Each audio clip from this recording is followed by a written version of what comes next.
ఇక పల్నాడుకు సంబంధించిన అప్డేట్స్ చూద్దాం. ఏపీలో అసెంబ్లీ సార్వత్రిక ఎన్నికలు పలు చోట్లయితే హింసాత్మకంగా మారింది.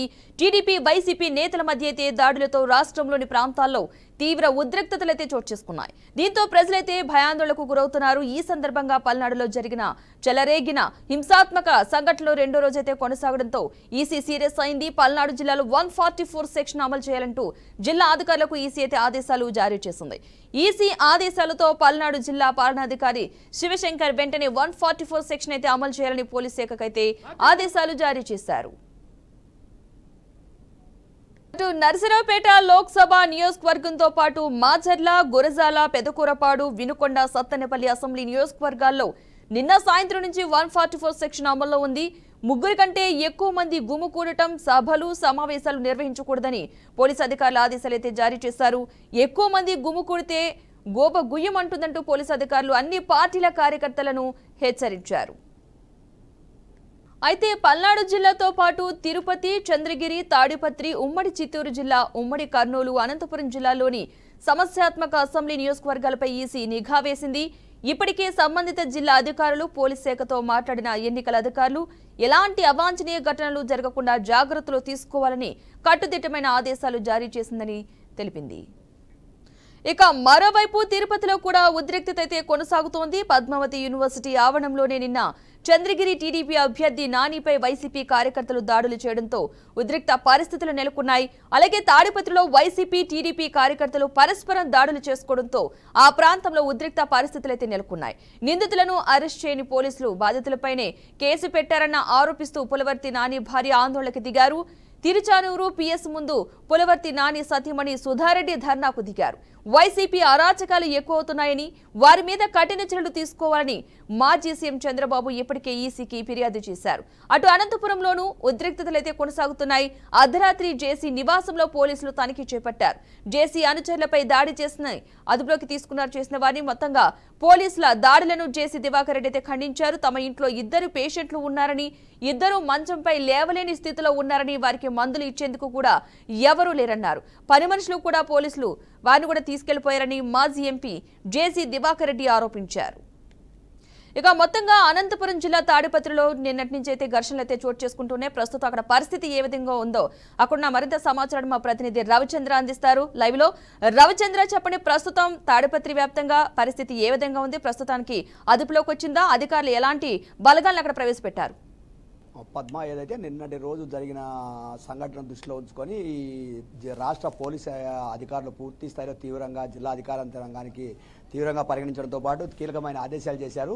అసలు తాడిపత్రి నియోజకవర్గం సమస్యాత్మక ప్రాంతంగా ఉన్నప్పుడు అక్కడ కవింపు చర్యలు జరుగుతాయనే ముందస్తు సమాచారం లేకుండా కట్టుదిట్టమైన చర్యలు తీసుకోవాల్సిన దాంట్లో కొంత పోలీసులు విఫలమయ్యారని విమర్శలు అన్ని వైపుల నుంచి విమర్శలు ఎదుర్కొంటున్న నేపథ్యంలో పోలీసు అధికార యంత్రాంగం దిద్దుబాటు చర్యలు తీసుకుంటుంది. అందులో భాగంగా నిన్న పెద్ద ఎత్తున ఏదైతే జిల్లా కేంద్రం నుంచి జిల్లా ఎస్పీ అమిత్ బర్దర్ ప్రత్యేక పోలీసు బలగాలను రంగంలోకి దింపారు.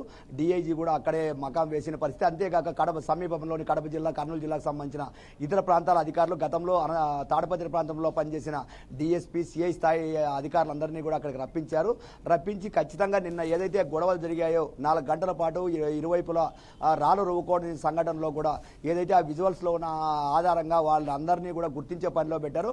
అంతకంటే ముందు ఇటువైపు ఏదైతే తెలుగుదేశం, వైసీపీకి చెందిన నేతలు ఎవరైతే ఉన్నారో ఇటు జేసీ అస్మిత్ రెడ్డి, ప్రభాకర్ రెడ్డి, మరోవైపు అటువైపు పెద్దారెడ్డి కుమారులు, వీళ్ళైతే ఎవరైనా ముఖ్య నాయకులు ఎవరైతే ఉన్నారో వీరందరినీ కూడా ఇతర ప్రాంతాలకు పోలీసులు వాళ్ళ ఆధీనంలోకి తీసుకుని ఇతర ప్రాంతాలకు తరలించారు. ఏ ఒక్కరు కూడా ఈ ప్రాంతంలో ఉండడానికి వీలు లేదని చెప్పి 144 సెక్షన్తో పాటు కర్ఫ్యూ వాతావరణం స్థాయిలో పూర్తిగా జేసీ ప్రభాకర్ రెడ్డి, మరోవైపు కేతిరెడ్డి పెద్దారెడ్డి ఇంటికి వెళ్లే దారులన్నింటినీ కూడా పూర్తిగా మూసివేశారు. రెండోది అర్ధరాత్రి సమయంలో కూడా పూర్తి స్థాయిలో 2 వర్గాలకు చెందిన ఇళ్లలో కూడా పోలీసులు తనిఖీలు నిర్వహించారు. ఈ క్రమంలో ఏదైతే జేసీ దివాకర్ రెడ్డి ఇంట్లో ఉన్న పని మనుషులందరినీ కూడా తీసుకెళ్లారు. దీనివల్ల కొంత మాకు ఇబ్బంది కలుగుతుందని చెప్పి జేసీ దివాకర్ రెడ్డి పోలీసు అధికారుల దృష్టికి కూడా తీసుకువెళ్ళని పరిస్థితి ఉంది. మరోవైపు జేసీ ప్రభాకర్ రెడ్డి దగ్గర పనిచేస్తున్న కిరణ్ని పోలీసులు తమ దాడి చేయడం వల్ల, లాఠీచార్జ్ చేయడం వల్ల తనకు తలకు పగిలిందని చెప్పి ఆయన కూడా ప్రభుత్వ ఆసుపత్రిలో కూడా చికిత్స పొందుతున్నట్టు తెలుస్తోంది. అయితే ఏది ఏమైనా కూడా పోలీసు యంత్రాంగం పూర్తిగా తాడిపత్రి పట్టణం అంతా కూడా ఇప్పుడు పోలీసు వలయంగా మారిపోయింది. పోలీసు ఆధీనంలో ఉంది. పరిస్థితి అయితే మాత్రం ప్రస్తుతం ప్రశాంతంగా ఉంది. నేతలు ఎవరిని కూడా నగరంలో లేకుండా ఇతర ప్రాంతానికి పోలీసు తీసుకెళ్లడంతో పాటు ఇతర ప్రాంతాలు అంటే నియోజకవర్గ వ్యాప్తంగా ఉన్న నేతలు ఎవరు కూడా ఇరు పార్టీల నేతలు ఎవరు కూడా పట్టణంలోకి రాకుండా పోలీసులు ఎక్కడికక్కడ కట్టుదిట్టమైన చర్యలు తీసుకుంటున్నారు. మరోవైపు నిన్న గొడవల్లో జరిగిన వారందరినీ కూడా గుర్తించి అరెస్ట్ చేసే పనిలో ఉన్నారు. ఇప్పటికే చాలా మందిని అరెస్ట్ చేసి పోలీస్ స్టేషన్కి తీసుకొస్తున్నారు. పూర్తి స్థాయిలో ఇరు వర్గాల మీద ఏదైతే సిఐ మురళీకృష్ణ గాయపడ్డాడు, రామకృష్ణ ఏఎస్పీ గారికి కూడా నిన్న గాయాలయ్యాయి, మరో కానిస్టేబుల్ గాయాలయ్యాయి. మరోవైపు ఈ ఇరు పార్టీలకు చెందిన కొంతమంది కూడా గాయాలైనట్టు తెలుస్తుంది. వీరందరితో కూడా స్టేట్మెంట్ రికార్డు చేసి ఈ కేసులు ఇది గొడవలకు కారణమైన వారందరినీ కూడా ఇరు పార్టీల మీద వారి నేతల మీద కూడా కేసులు నమోదు చేసి అందరినీ కూడా అరెస్ట్ చేసేందుకు పోలీసులు కఠినంగా వ్యవహరిస్తున్నారు. రెండోది, మరోసారి ఎట్టి పరిస్థితుల్లో కూడా ఇంకా తాడపత్రి ప్రాంతంలో ఎక్కడ కూడా చిన్న గొడవ జరగడానికే కాదు, జిల్లాలోని సమస్యాత్మక ప్రాంతాలు అన్నింటి మీద కూడా పూర్తి స్థాయి పోలీస్ శాఖ నిఘా ఉంచాలి. ఏ చిన్న సంఘటన జరిగినా కూడా ఉపేక్షించలేదని చెప్పి ఎన్నికల అధికార యంత్రాంగం కూడా చెప్పిన నేపథ్యం. మరోవైపు రాష్ట్ర పోలీసు అధికార యంత్రాంగం కూడా జిల్లా అధికారులకు ఆదేశించిన నేపథ్యంలో పోలీసులు కొంత కఠినంగా ఇప్పుడు చర్యలు తీసుకుంటున్నారని అనుకోవచ్చు.